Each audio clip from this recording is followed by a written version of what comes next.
Y usted lo menciona, el mensaje para esa red tan amplia de prestadores y para todos esos empleados. Yo estoy en unos grupos del colegio donde hay médicos y demás, y obviamente hay preocupación porque hay incertidumbre de parte de ellos, porque no saben cómo van a quedar ante este tipo de anuncios.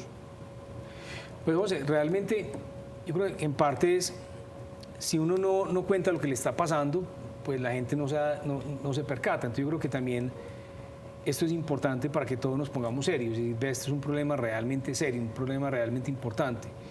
Y tal vez como aprender a apreciar lo que tenemos. Entonces otra vez un sistema solidario donde todos cotizamos, donde todos tenemos la misma atención, donde es muy bonito, porque es un milagro social, porque si a mí me da un infarto, me atienden en Cardiovid por decir cualquier cosa y la persona que me ayuda en mi casa en el jardín le da un infarto y también está en la cama del lado. Y eso me parece que es una maravilla y un milagro social. Y creo que ha sido uno de los principales elementos que ha cerrado pues, el coeficiente de Gini de disparidad en Colombia. Yo, pues, de hecho, me he encontrado con varios prestadores y digo, esto no es un entierro, esto es una transición. ¿Cómo hacemos para que lo que vamos a construir sea mejor que lo que teníamos? Porque también teníamos unos problemas estructurales importantes. Entonces, entender que, digamos, en cobertura aumentamos así, pero en recursos aumentamos así, ¿cierto? ¿Cómo, y esa brecha, digamos, la que nos ha ido como empobreciendo paulatinamente, ¿cómo hacemos para decir qué, cómo y hasta dónde deberíamos cubrir en Colombia? O sea, ¿será que tenemos que cubrir todo tipo de terapias para todo el mundo? Pongo un último ejemplo para la palabra. Si yo soy una persona que fumé toda la vida, de los 80 años necesito un trasplante de pulmón, ¿me lo deberían hacer sí o no? Y esas son las preguntas que tendríamos que responder como sociedad. Diciendo, si fumaste toda la vida y necesitas un trasplante de pulmón a los 80 años, la sociedad no te lo va a pagar, por ejemplo. Tema complejo. Doctor Mesa, además del cómo llegamos acá, ¿hay salida de lo que hay acá? Porque usted ha hablado, esto es una transición, aquí hay que mirar cómo recuperamos a Sura, cómo cuidamos a Sura.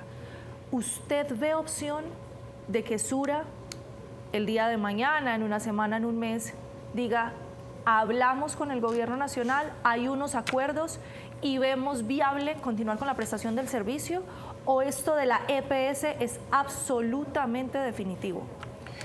Mira, Andrea, Sura tiene una red de prestación básica, o sea, tiene una integración vertical muy pequeña, más que todo en atención primaria, pero tiene unas redes muy importantes con Confama y con otros prestadores. Quieren ser alrededor de unos 30.000 colaboradores, pues que entre todo, ¿cierto? Que es una red extensa, pues. Y es un conocimiento altamente especializado, que no se puede perder. Y que ese conocimiento tenemos que cuidarlo entre todos. Entonces yo decía varias cosas. Una es como cuando los hijos tienen una ficha, un juego de estos de Lego y se les cae y se desbarata, que ya no sirve para nada porque son piezas, a menos que tengamos las instrucciones. Entonces es el momento de coger las instrucciones y decir, venga, ¿cómo vamos a tomar las piezas que son más importantes y hacer algo mejor que lo que teníamos? Eso es lo primero. Segundo, el problema del sistema es un problema financiero en gran parte porque estamos gastando más de lo que tenemos. Entonces, ¿cómo logramos nosotros decir, venga, ese problema financiero, cómo lo solucionamos entre todos y qué sabe hacer cada uno? Entonces, por ejemplo, lo que las EPS saben hacer es gestionar el riesgo y decir, venga, miremos cada cuenta cómo debe ser y cómo es el mejor tratamiento para un paciente. Y ese cuidado, ese conocimiento no lo debería perder el gobierno.